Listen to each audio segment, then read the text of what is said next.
আমি প্রতিদিন অন্তত একবার 1 ঘন্টা আমার মেয়ের সাথে এইভাবেই খেলতে বসে যাই। খেলাধুলা শিশুদের জন্য কতটা প্রয়োজন তা সবারই জানা। ওর বেশিরভাগ সময় শুধু আমার সাথেই কাটে। আমার ফ্লোরে ওর বয়সী সেরকম কেউ নেই, সবাই বড়, তাই ওদের সঙ্গে ও ঠিক মতো করে খেলতে পারে না। এই ডলগুলো ওর খুব প্রিয়।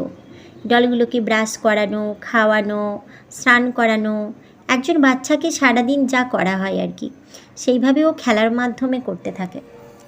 আবার রাত্রে যখন ও ঘুমাতে যায় তখন এই ছোটো ডল দুটো দেখতে পাচ্ছ, এই দুটো ডলকে ওর বালিশের পাশে রেখে ও রোজ ঘুমায়।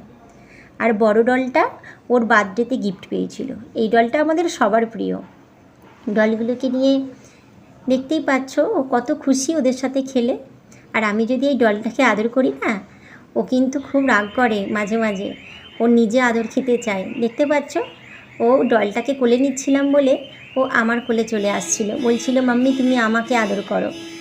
আর এই ডলগুলোকে নিয়ে খেলা ছাড়াও ও ঘরের মধ্যে আলু দৌড়, গুলি চামচ, ফ্রগ জাম্পিং এগুলোও খেলে।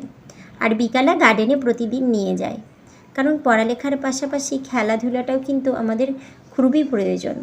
এইভাবেই আমি আমার বাড়িটাকে একটা ছোট্ট গার্ডেন করে তুলি।